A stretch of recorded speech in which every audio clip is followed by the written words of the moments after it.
足並みを揃えてゆこうお互いを信じ合う五人の仲間まるでスファイブに預けた命飛ぶぜ宇宙の果てまでもみんなの笑顔も近い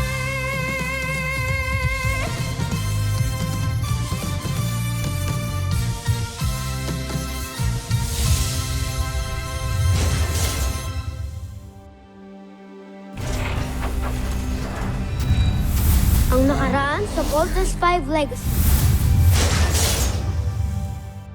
Soldier, taglay mo ngayon ang pambihirang katangian ng Amoeba. Kaya susubukan ko na ngayon ang iyong lakas. Malakas na yung signal dito. Malapit na tayo sa location. Saan ang gagaling ang sinyalis na yan? Malamang, si Rotgar ang may pakana niyan. Lakasan niyo pa. Ang neriya ng aparato. Ewan ko lang, kung matuntun pa nila to, Kung nawala yung signal, ibig sabihin nakita kami ng mga kalaban. Hindi pa rin umalis ang kalaban natin. kaya ilabas niyo na ang aking Beast Fighter. Beast Fighter detected! Mukhang yan yung kalaban natin earlier. Mas lumaki siya. Aerial bomb! Dito na si Mark, guys! Alam nyo nang gagawin. Let's vote!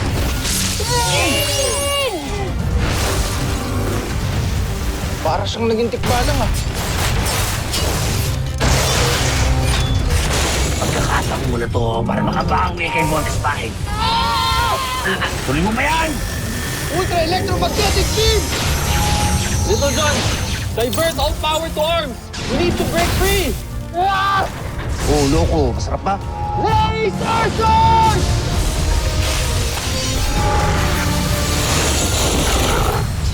Sige, Draco! Huwag kong titigilan yan! Sa susunod na magmagaling ka pa, kamatayan ang magiging kaparusahan mo. Hindi ko makakalimutan ang ginawa niyo sa akin. Hindi ko kayo mapapatawad. May isa pa akong alas. Babayaran niyo ang kalupitan na ginawa niyo sa akin.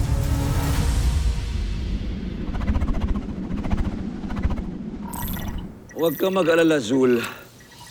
Ako ang bahala magparusa kay Sardos sa mga ginawa niya sa'yo.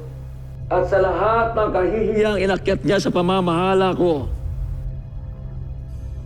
Joffrey, kung ako tatanungin niyo, karapat-dapat lang talagang palitan si Santos. Dahil aminin natin, hindi naman niya talaga kayang sakupin ang Terra Air 2. Alam ko! Kaya sa mga sandaling ito ay naglalakbay na ang aking emisaryo patungong Terra Air 2 para ituwid ang mga pagkakamali ni Zardos. Hindi na natin kailangan ng prinsipe. Nararapat na siyang mamatay. Mamatay? Oo, Zul. At ikaw ang gagawa nito para sa akin. Patayin mo si Zardo sa lalong madaling panahon dahil wala nang silbi sa akin ang isang inutil na kagaya niya.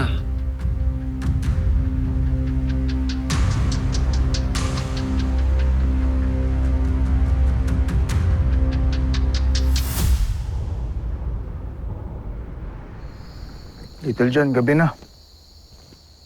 Kaya na, matulog na tayo. Kuya, paano si Papa? He's out there somewhere. Kailangan niya tayo. Umalis tayo, Kuya.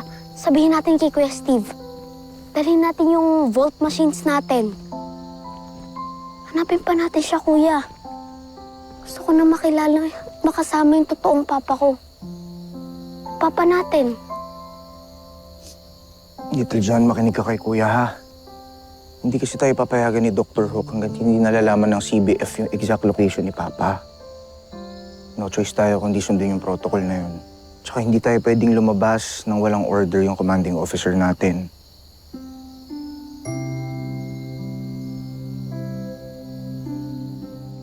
Kasalanan ko to eh. Kasi nakita ko na si Papa eh.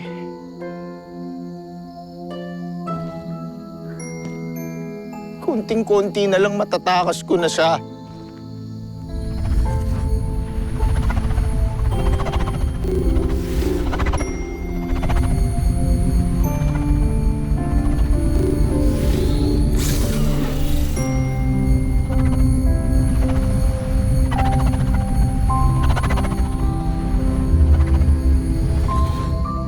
failed him.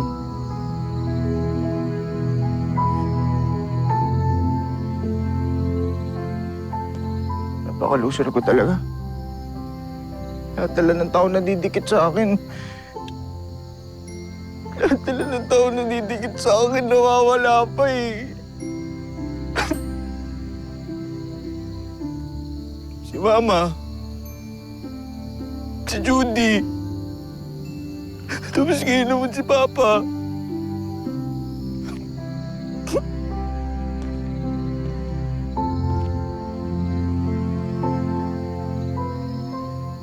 Sorry, Little Jan, ha? Sobrang laki kong failure.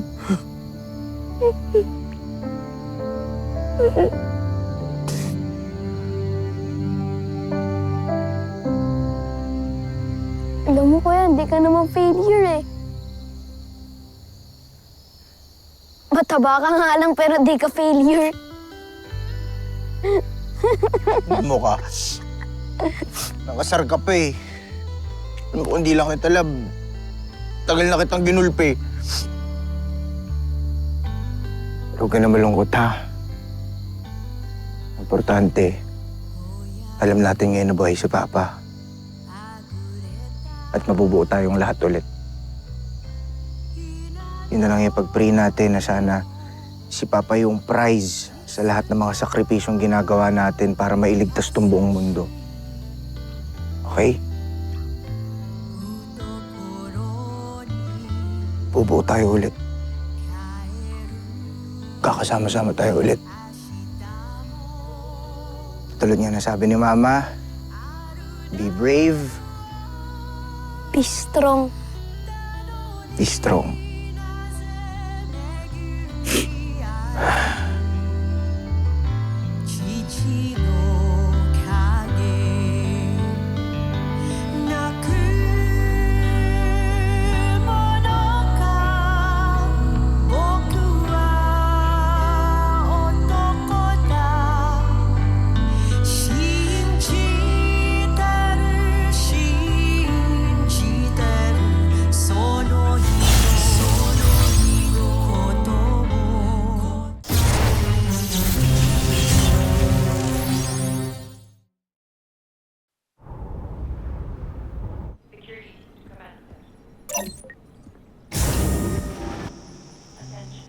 What the?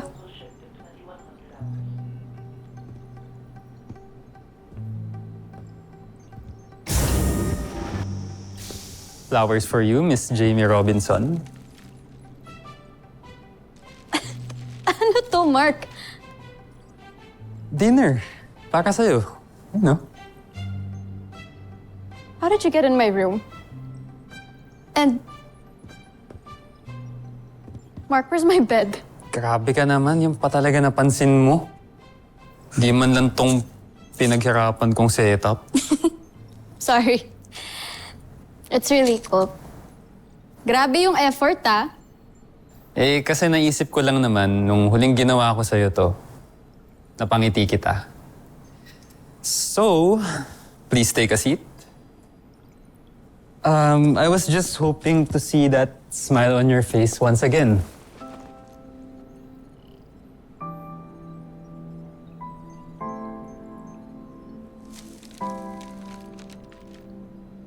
Thank you.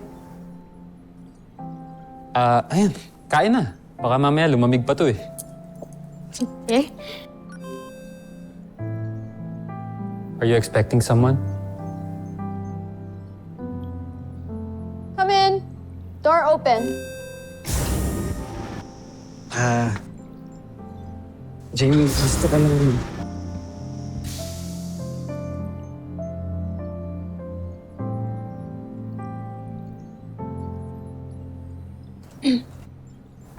Sorry, I didn't know na busy pala kayo. Gusto mong kumain? No, okay lang. Okay lang. Next time lang. Nothing important naman. Isip na baka ikaw na ang para sa akin. Kala kaibigan lang, pero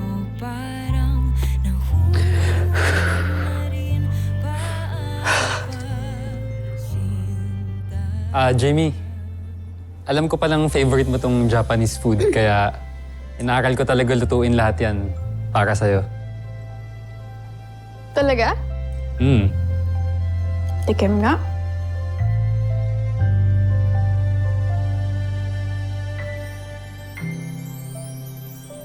In fairness, masarap pa. Alam mo, kung hindi ka Voltes Pirate, pwede ka maging magalit na siya. Or boyfriend mo. Ano? Hindi, joke lang. Joke lang naman. Loko ka ah. puso sa iba at sa iyo'y mayroon na rin nagmamahal.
Napakagandang palabas, General Zhu.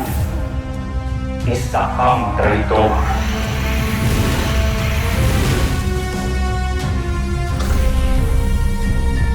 Wag! Bawakin! Wag! Wag!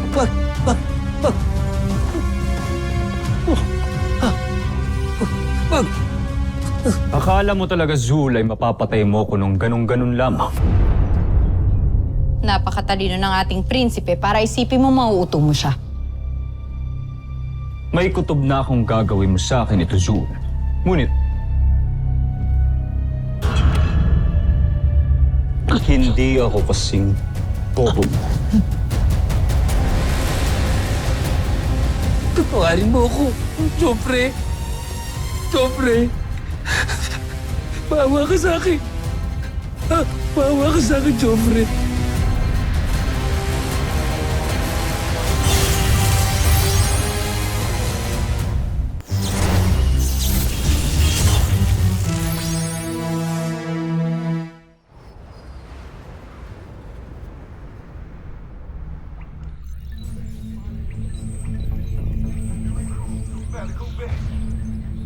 Dr. Hook, Voltes team reporting. Welcome to Earth Defense Force HQ. Dr. Rook, balita ko, masarap daw yung pagkain dito kaysa sa CBF ah. Talaga si Kuya Takaw, ang priority, pagkain eh. Sayang naman wala si Daddy dito. Sa UN kasi siya eh. Dr. Hook, bakit pala dito tayo mag-meeting sa EDF? We need to include Mark in the discussion. Chief Cruz, Yes, sir. please contact Camp Big Falcon. Aye, sir. O nga pala, dito tayong lahat ngayon, no? Kaya si Mark yung OIC sa CBF. Lieutenant Commander Gordon, going on live, sir. Octo 1? Octoan, sure. Oh, loko.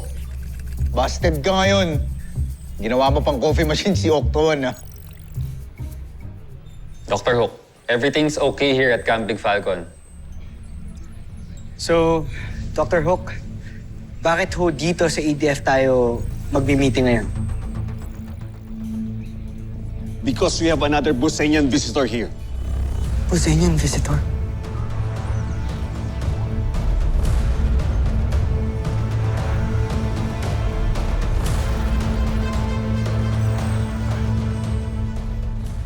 After what happened to Manuel and that humanoid Ned Armstrong, I made a rule, no Busenian will ever step foot in Camp Big Falcon ever again.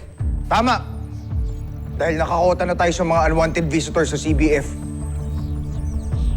That's why I decided to bring the alien here in EDF. Hindi lang ako nakasisiguro kung makakatulong siya sa atin o magiging panganib siya. Chief Cruz, please call the Busenyang visitor here. Right away, sir.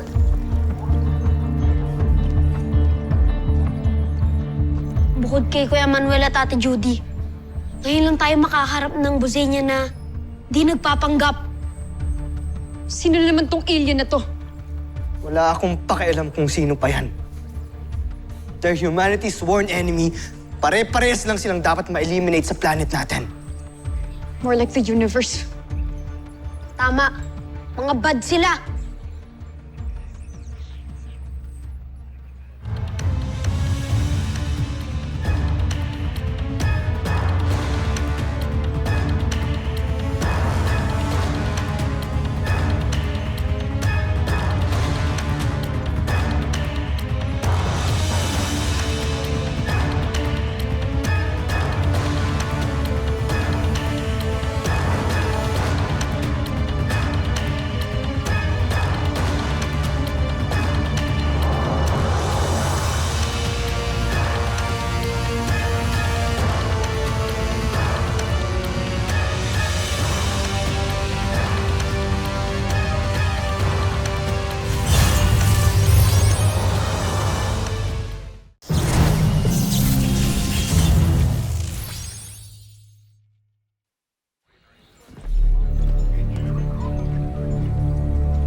Team, meet General Zul, one of the head scientists of Boson.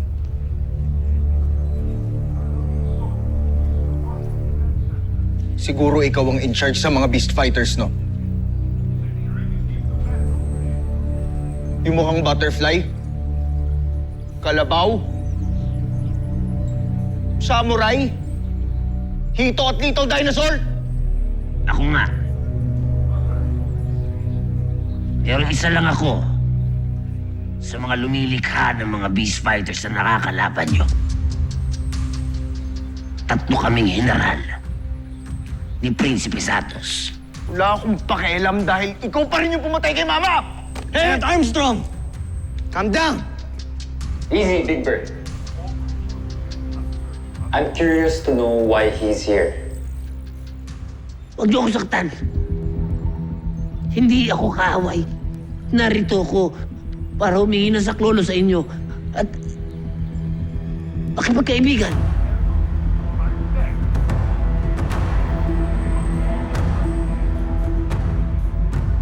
Alam niyo, hindi tayo dapat naniniwala dito sa alien na to eh!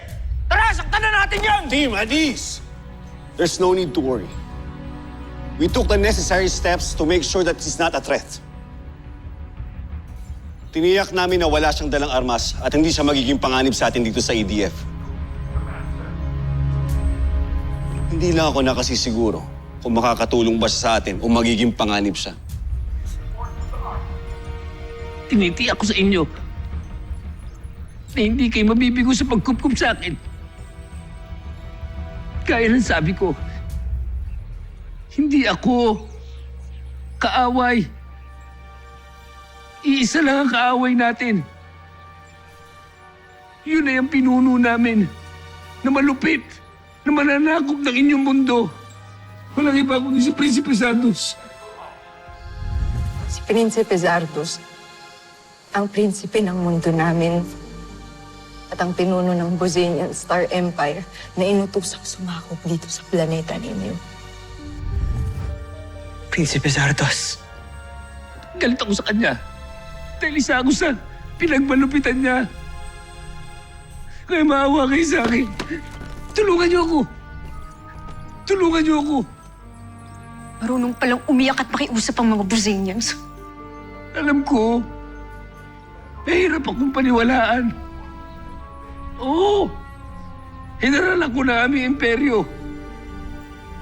Oo, isa ako sa lumikha sa mga beast fighters na nakakalaban ng Voltes 5. Pero hindi na ako naniniwala sa pinaglalaban ng aming pinuno.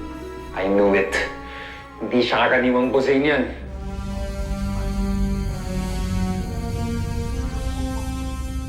Paano ka namin kaawaan? kung sinasakop mo yung mundo namin at pinatay mo yung nanay namin. Pati na rin kay Dr. Smith. Oo, inaamin ko yan. Pero hindi ko na kaya kalupitan ng aming pinuno. Hindi lang sa mga tagalupa kagaya nyo, kundi sa mga nakabababa sa kanya. Kaya tumakas ako. Kasi gusto ko lang naman ng katahimikan, na kalayaan. Hindi ko na kaya yung kalupitan na inuutos siya sa amin. Alam mo, itigil mo na yung drama mo. Kasi hindi pa rin ako naniniwala sa'yo. Tama. Dahil lahat ng mga dumadalaw na Buzanians dito, mga sinungaling at manloloko na katulad mo! Pati Judy! Natutunayan ko sa inyo. Totoo sinasabi ko. Dadali ko kayo doon sa lihim na kastilyo na kung saan matatagpuan niyo si Prinsipe Zardos.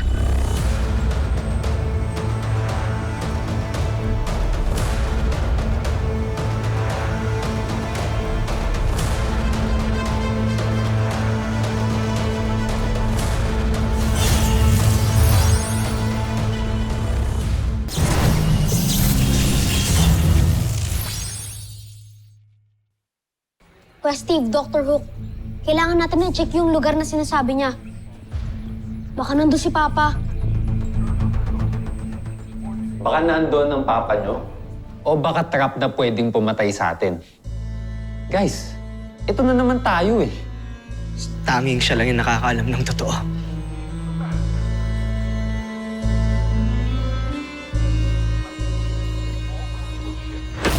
Alam mo, hindi ko alam kung nagsasabi ka ng totoo o niloloko mo lang kami para ihatid kami sa kamatayan namin. Pero once na malaman kung niloloko mo kami, May mga bihag na mga tagalupa. Mga kagaya niyong mga tao. Nandun po ba ang Papa namin? Si Dr. Ned Armstrong.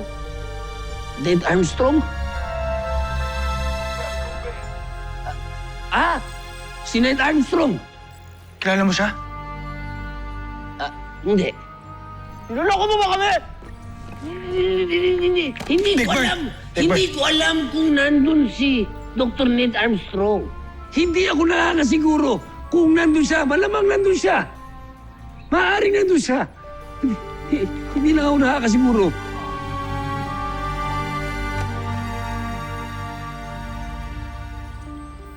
Kuya, mas kailangan nga natin puntahan yung lugar na yun. Tama, kailangan natin ligtas si Papa. This is insanity. Inuutulang kayo ng alien na yan kasi nakuha niya yung kahinaan yung magkakapatid. Nauhaw kayo sa atensyon ng mga magulang nyo. Kaya binubudol lang kayo niyan. Mark! Please!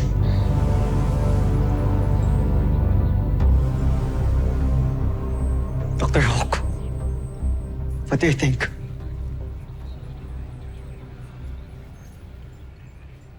May paraan para malaman natin kung nagsasabi siya ng totoo.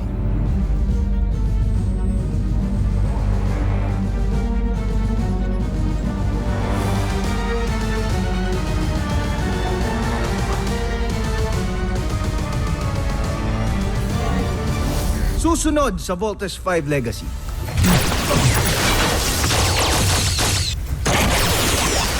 Pinunong Rothgar, nahuli na tayo. Mukhang wala na nga talaga siya. Hingi po ng permission na investigate yung sinasabi niyong lugar. Pakawalan niyo ako. Sasamahan ko kayo. I knew it! It's a trap! Maligayang pagdating! Voltes 5, kinagagal ako kayong makita mo.